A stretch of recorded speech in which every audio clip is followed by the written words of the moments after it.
السلام عليكم ورحمة الله وبركاته. ازيكم حبايبي؟ عاملين ايه؟ يا رب تكونوا بخير ان شاء الله. النهاردة هنبدأ اول سلسلة تفريزات رمضان، وهنبدأ ان شاء الله بتفريز الخضار.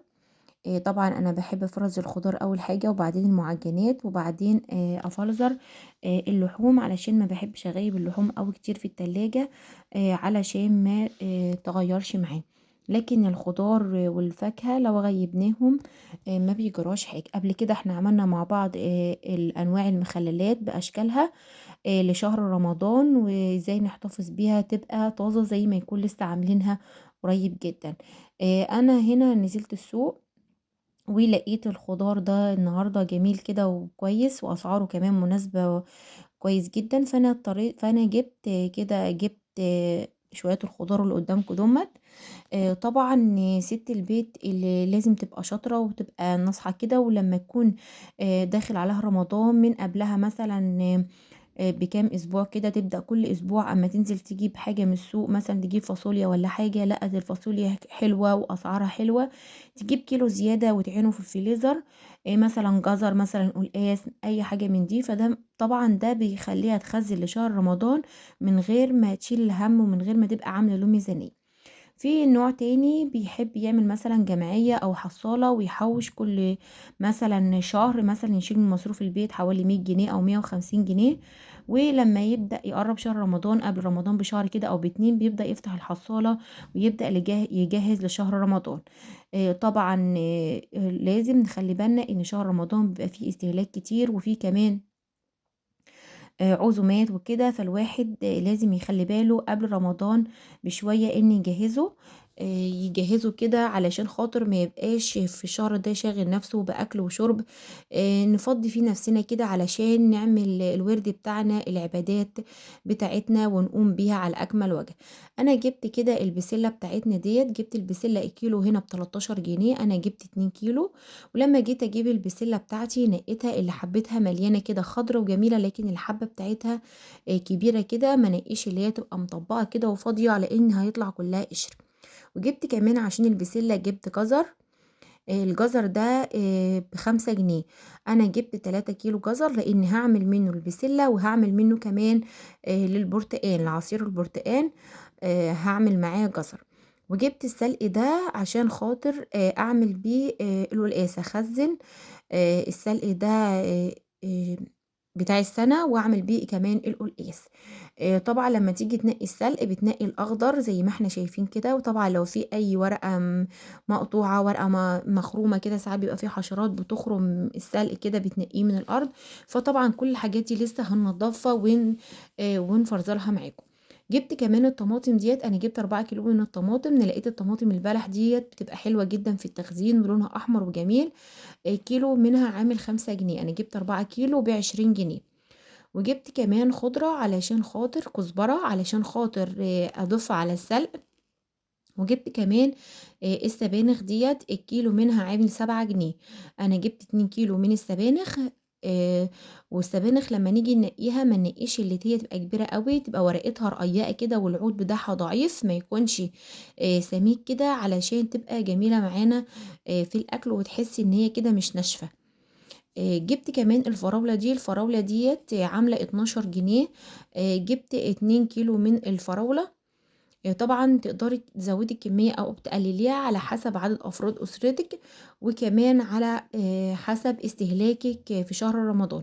بس انا ما بحبش اخزن نوع واحد بكميات كبيرة قوي، بحيث ان انا مملاش الفريزر بنفس النوع، وكمان ما يبقاش عندي مثلا لو انا عايزة اغير نوع طبيخ او اي حاجة، ابقى الاقي نفسي هو ده اللي قدامي، لا هضطر اطبخه. لا، انا بحب اشكل كده الخضار بتاعي. طبعا كل خضار ما بيتفلذرش الشكل التاني، يعني الجزر مش هيتفلذر زي مثلا الطماطم مش هيتفلذر زي القلقاس، ولا السبانخ، ولا اي حاجة من دي. كل حاجة لها طريقة معينة في التفريز عشان تطلع النتيجة بتاعتي كويسة. جبت كمان البنجر ده، جبت كيلو، الكيلو عندنا عامل 5 جنيه. البنجر ده هحطه منه على الطماطم علشان استغله كده في الحديد اللي بيبقى فيه، وكمان يخلي الطماطم بتاعتي لونها كده عامل زي الصلصة الجاهزة اللي بتيجي من بره. واستفاد بالقيمة الغذائية اللي فيه، وكمان هاضيف منه على الفراولة. طبعًا الفراولة وأنا باخزّنها مش هاعملها كلّها بالبنجر، هاعمل منها نوع بالبنجر ونوع سادة. وجِبت كمان الفاصوليا الخضرا ديّة، الكيلو من الفاصوليا ديّة عندنا عامل 12 جنيه، أنا جِبت كيلو واحد بس. طبعًا زي ما قُلت لكم تقدروا تخزّنوا أي نوع خضار أنتم بتحبوه، لكن أنا خزّنت السبانخ عشان أعمل جلاش بالسبانخ في رمضان، وأعمل كمان الطبيخ بتاع السبانخ، وخزّنت الفاصوليا عشان أعمل طبيخ الفاصوليا، والجزر والبسلة عشان أعمل الطواجن، وأعمل كمان طبيخ البسلة، وخزّنت الفراولة والبرتقان علشان خاطر العصاير في رمضان. وأنا عندي كده طبيعي أنا مخزّنة مانجا كمان في الفريزر، مخزّناها في الموسم بتاع المانجا، فبإذن الله هيكون معانا شهر رمضان كده الخضار بتاعنا متشكِّل، وكمان أطعمة كتير جدًا مش هنثبت على شكل واحد. جِبت كمان القلقاس بتاعي، ولمّا أجيب لمّا آجي أجيب القلقاس بتاعنا أنقّي القلقاس اللي يكون كبير، وكمان لونه من فوق كده أحمر كده، والقاع بتاعه بيبقى لونه أبيض، علشان خاطر لمّا أقشّره ألاقيه طازة من جوّه، ما ألاقيهوش فيه كده ما هوش بايظ أو فيه سواد كده من جوّه أو مهري. فطبعًا ده ما بينفعش للتخزين خالص، ولو شِلته في الفريزر كمان هيسوَد معانا. طبعًا القلقاس ما ينفعش يتغسل، له طريقة تفريز معيّنة كده، وكمان هاكلمكم النهارده إزاي إن إحنا نقشّره ونخرّطه بأسهل طريقة، لإن القلقاس بتاعنا من أصعب الحاجات اللي ممكن نفرزرها. أول حاجة نسمي الله ونصلي على الرسول ويالّا بينا نبدأ على طول. أنا بدأت على طول بالطماطم، لإن الطماطم لسه هتستوي معايا، وعشان أرتّب وقتي وأفكاري فما اغيبش كتير في المطبخ. أنا كده غسلت الطماطم مرّة و2، وبعدين بدأت أقطّعها بالشكل اللي إحنا شايفينه ده، ومن غير مَيّة ولا أي حاجة خالص. أنا هابدأ أحطّها على البوتاجاز على النار، على نار وسط، وأضيف لكل كيلو من الطماطم حوالي نُص معلقة من الملح. يبقى أنا عندي ال4 كيلو من الطماطم هاضيف عليهم معلقتين 2 كبار من الملح. مش هاضيف أي حاجة دلوقتي خالص، ولا بنجر ولا سكر ولا أي حاجة، غير لمّا تبدأ الطماطم بتاعتي تبدأ تستوي. هاقلِّب بس الطماطم مع الملح كده، عشان الملح بتاعي يساعدها على إنها تنزّل المَيّة اللي فيها، وهي كمان تسوّيها. هاسيبها كده حوالي ربع ساعة على نار وسط، وبعدين بعد ربع ساعة ألاقيها بدأت تنزّل المَيّة اللي فيها بالشكل اللي إحنا شايفينه ده، بس هي لسه ما استوتش، هي لسه ناشفة شوية معايا، هي نزّلت شوية مَيّة من اللي فيها لكن هي لسه ناشفة. فأنا هابدأ دلوقتي بقى أسيبها أقلّبها تقليبة كده، وأسيبها كمان ربع ساعة برضه على نار متوسطة. أنا قُلت نار متوسطة لإن عندي الكمية كبيرة، لكن لو الكمية عندي شوية صغيرين هاخلّي النار هادية. بعد ما اسيبها حوالي كمان ربع ساعة، هابص الاقيها بدأت تشرب المية اللي فيها كلها، وما يبقاش فيها مية الا حاجة بسيطة خالص بالشكل اللي احنا شايفينه ده. في الوقت ده هبدأ اضيف بقى عندي البنجر، واضيف كمان معلقة من السكر. يبقى انا ضفت معلقتين 2 من الملح الكبار في الاول، وبعد ما استوت الطماطم معايا هضيف معلقة من السكر علشان تعادل الحموضة اللي بتبقى موجودة في الطماطم، وكمان هاضيف عليها معلقتين كبار من البنجر. طب أنتِ ليه ما حطيتيش البنجر في الأول؟ أنا بالاحظ لمّا أنا باحط البنجر في الأول مع الطماطم قبل ما تستوي، بالاحظ إن هو ما بيخرجش اللون بتاعه، باحس إن هو بيحتفظ باللون بتاعه وما بيخرجش اللون في قلب الطماطم. لكن لمّا باحط البنجر ساعة ما أكون هاضرب الطماطم في الخلاط، أو في الآخر بعد ما تبدأ تستوي كده زي ما إحنا شايفين، بالاقي بيخرج اللون بتاعه معايا. مش عارفة أنا بس اللي بالاحظ كده، والّا يمكن تكون المعلومة دي عندي غلط، بصراحة مش عارفة، لو حد يعرف يقدر يكتب لي في التعليقات. أول ما بدأت أحط البنجر كده بدأت لون الطماطم بتاعنا يغيّر للون الأحمر الجميل ده زي ما إحنا شايفين كده. يبقى إحنا استفدنا بالبنجر بتاعنا إن إحنا لون الطماطم بقى أحمر، وكمان زوّدنا من القيمة الغذائية اللي بتبقى موجودة في البنجر بتاعنا. بعد كده هاضربها في الخلاط، وبعدين هابدأ على طول أصفّيها. تقدري تخزّنيها من غير ما تصفّيها، لكن أنا بصراحة باحب أصفّيها، لإن طبعًا القشر والبذور اللي بتبقى موجودة في البنجر بتبقى تتعب القولون بتاعنا، وبتبقى كمان تقيلة على الهضم بتاع المعدة. هابدأ بقى أصفّي الطماطم بتاعتي كلّها كده زي ما أنا قُلت لكم. وبعد ما أخلّص الكمية بتاعتي كلّها، هابدأ بقى دلوقتي خلاص هاعبّيها في أكياس واشيلها في الفريزر. طبعًا تقدري أنتِ ت تسويها تاني لو أنتِ عايزة، لكن أنا بصراحة ما باحبش أصلصها أكتر من كده، بحيث لمّا آجي أضيفها على الخضار بتاعي تستوي معاه كده وما تبقاش عاملة زي الصلصة اللي بتبقى ناشفة أوي ومعلبة في البرطمانات. لو أنتِ عايزاها ناشفة أوي زي الصلصة اللي بنشتريها من برّه، اللي بتبقى الناشفة أوي ديّة، تقدري بعد ما عملنا الخطوات ديّة زي ما إحنا شايفين كده، نبدأ نحطها تاني على البوتاجاز ونهدّي عليها النار كمان حوالي ربع ساعة لحد ما تبدأ تنشف معانا خالص. لكن أنا بصراحة باحب أحتفظ بيها كده علشان خاطر تاخد وتدّي كده مع الأكل لمّا نيجي نطبخه بإذن الله. ده شكل التفل بتاعنا بعد ما طلع، طبعًا نتخلّص منه ما ينفعش خالص.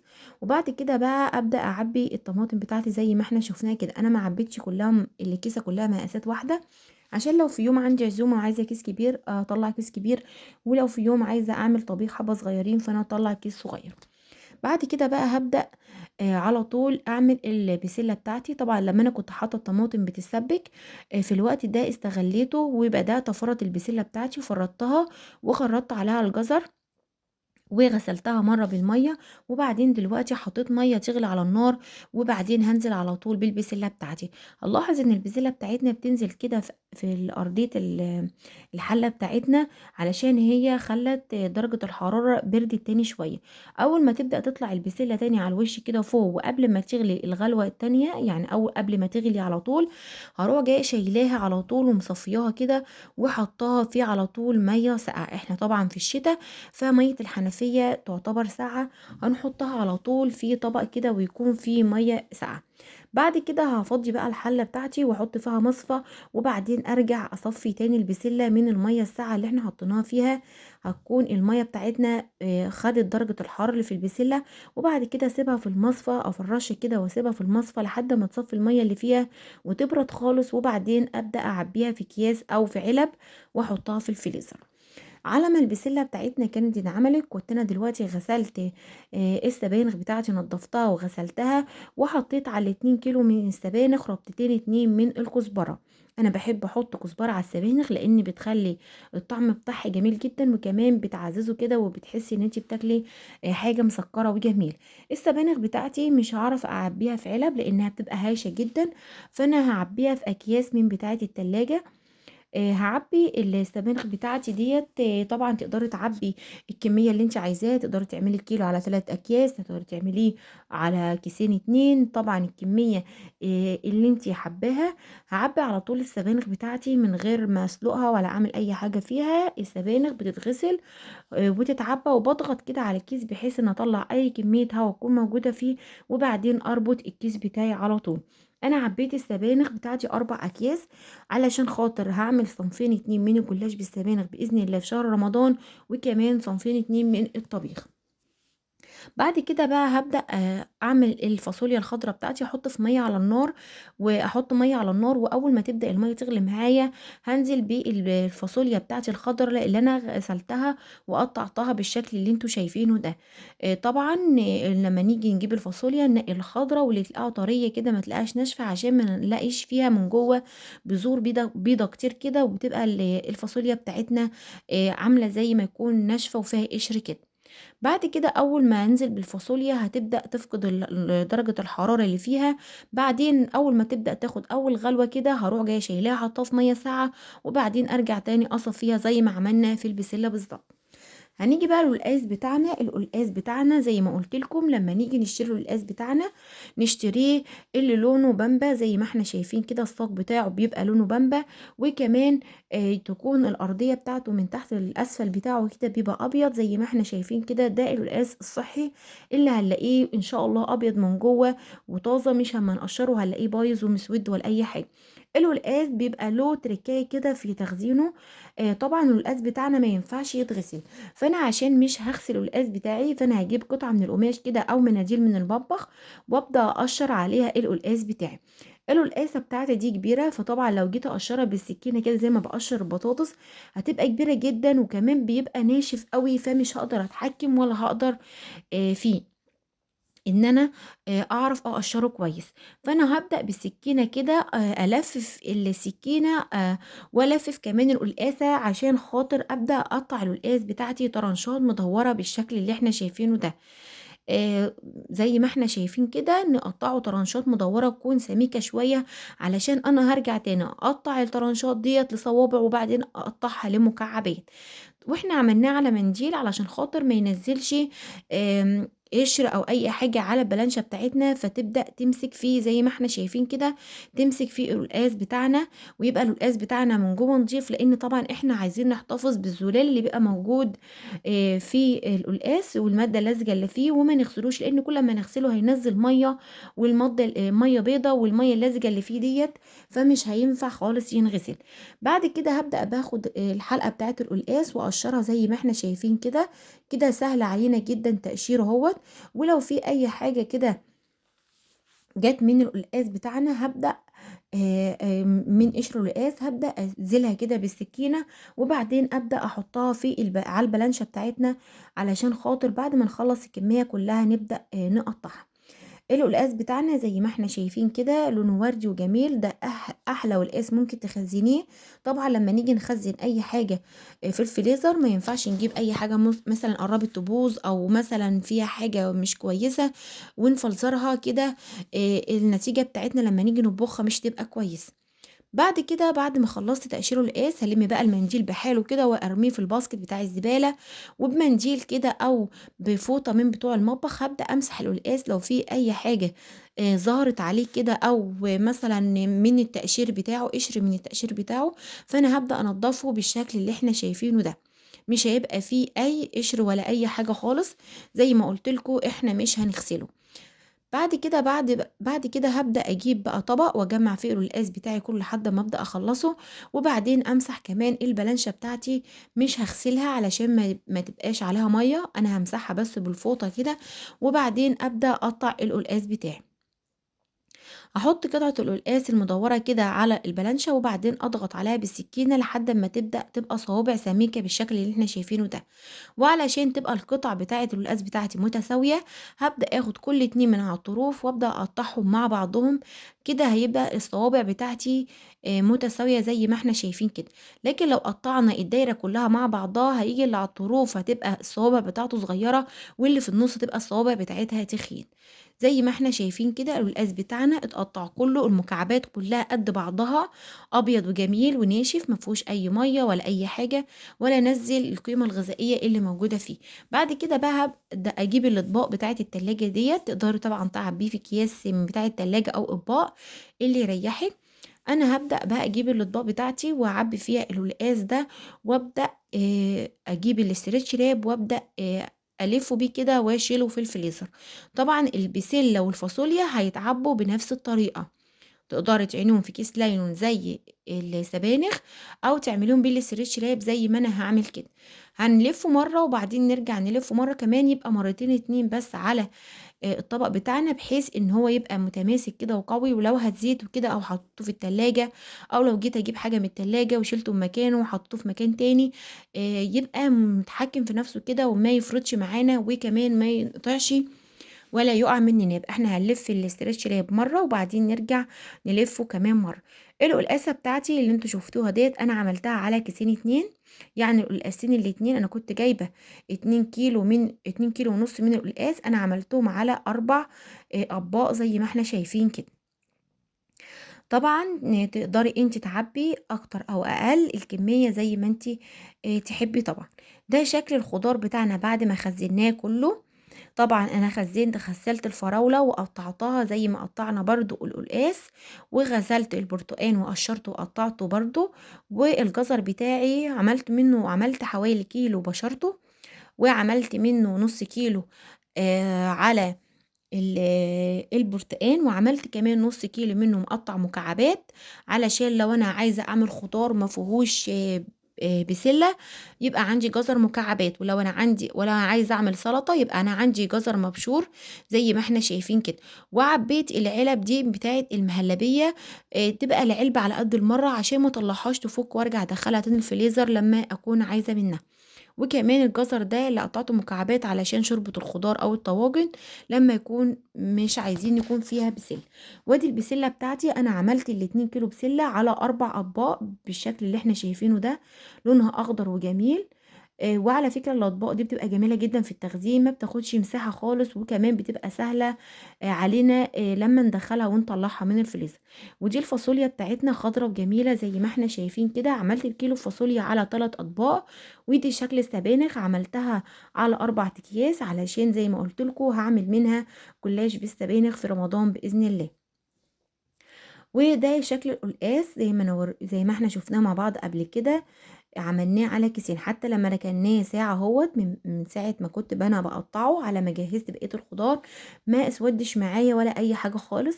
وده شكل الطماطم، أنا عملت الكيسة الصغيّرة لمّا نكون ما عندناش عزومة، والكيسة الكبيرة لمّا نكون عندنا عزومة. وعملت الفراولة السادة ديّة، عملت مقدار نُص كيلو للطبق لمّا نكون هنعمل فراولة بالحليب. وعملت كمان اللي بالبنجر لمّا نكون هنعمل فراولة سادة من غير حليب، عشان خاطر نستفاد بالبنجر والقيمة الغذائية اللي موجودة فيه.